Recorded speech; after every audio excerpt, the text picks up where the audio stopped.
R.A. Dickey, the Mets knuckleballer, joining us for the Dan Patrick Show. How's life changed since winning the Cy Young, R.A.? Well, it's become a notch more busy, but nothing more than I can't manage, I don't feel like. It's certainly given me a larger platform to be able to do the things I'm passionate about doing outside of baseball, and that's been fun. But you're walking down the streets of New York. How often are you recognized? I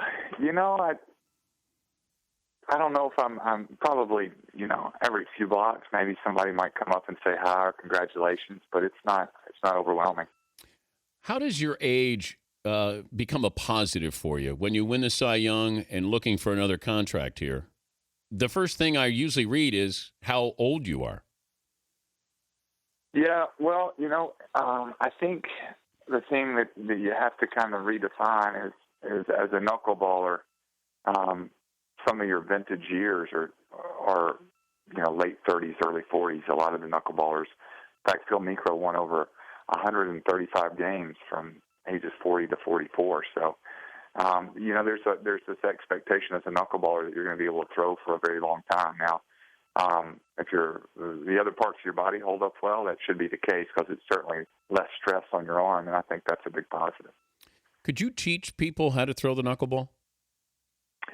I've taught a few people who have been interested.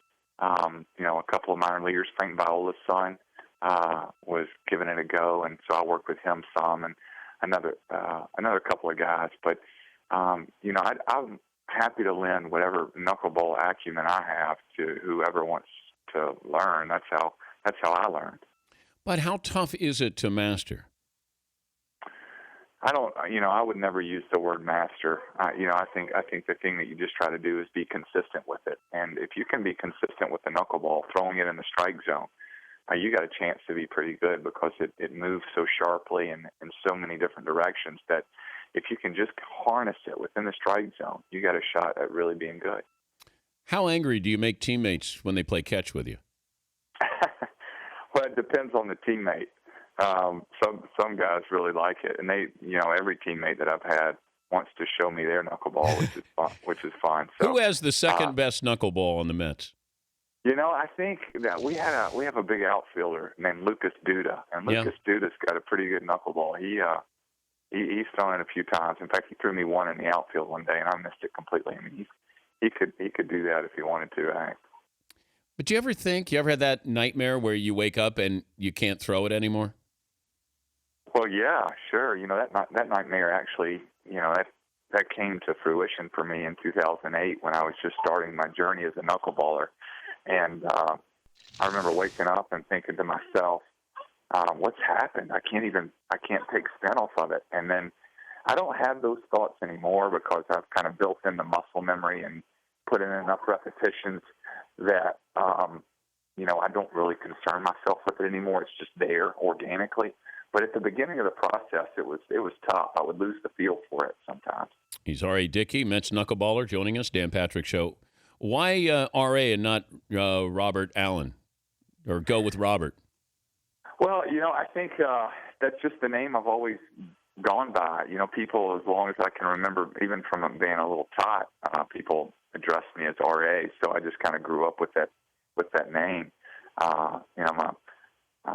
Which is most of the time the case when your parents are mad at you. People call you Robert Allen or whatnot, and that really gets my attention. If somebody really wants to get my attention in a different place, it's Robert Allen, and I'll turn and look.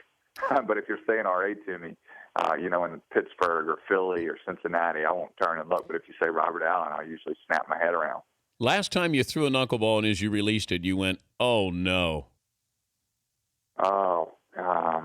The last time I did that was to Rod Barajas against the Pittsburgh Pirates, and it ended up about 8 rows deep in the left field bleachers.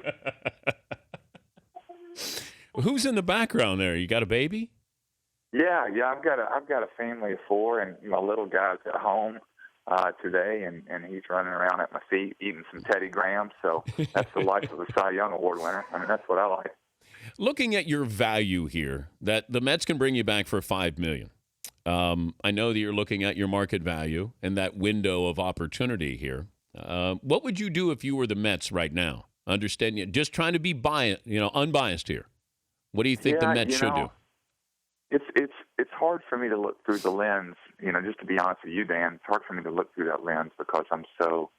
It's hard for me to be objective because I'm in it and I've got emotions around it and I love being a Met, and so it's hard for me to answer that question. I don't know the right play. I don't have the experience. I certainly would explore my options if I was Sandy Alderson. That's what he's paid to do, and I certainly respect him for that.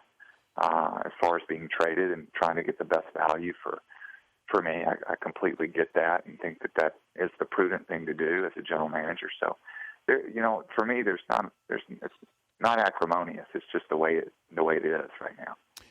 Are you prepared to play elsewhere? I am. I think I would certainly be sad about that because this is where I've kind of resurrected my career, and I enjoy the connection I have with the New York fan base, and I love being in New York, and the organization has given me a real opportunity, and to be loyal to that is something that plays in this decision for me. Although I don't have much of a decision, it's not like I have a no trade clause. So if they want to get rid of me in the next minute, I could get a phone call and have to go off your show. But the point being is I've enjoyed being a Met, and being an older player, know the business side of it as well, and am prepared to do whatever I'm called to do. But can you play for the $5 million salary next season with the Mets and it doesn't become a distraction? Well, I think time will tell.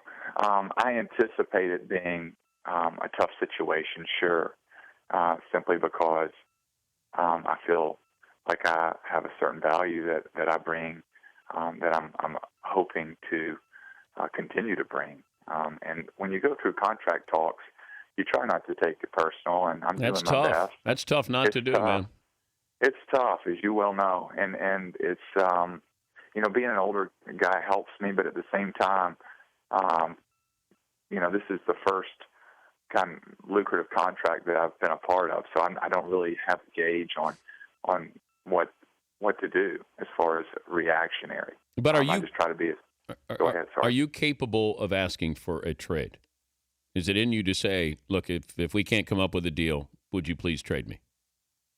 That's a good question. I definitely don't think I'm there yet. Is it in me? Possibly. I wouldn't rule it out, but it would have to be a really, really tough situation for me to do that. That's just not my style. So, we'll see what happens. I'm just kind of holding it with open hands the best I can, Dan. I know you're doing some holiday cheer, spreading some holiday cheer. Why don't you mention what you're doing with Times Square with the M&M's World Holiday Village?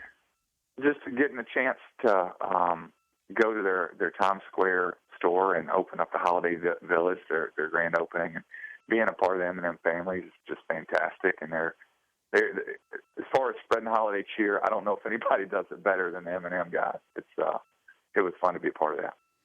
Well, good luck in the off season. I know there's some big decisions to be made, but happy holidays to you and your four little ones there. Thanks a lot, Dan. Appreciate it. All right, Dickey, Mets knuckleballer.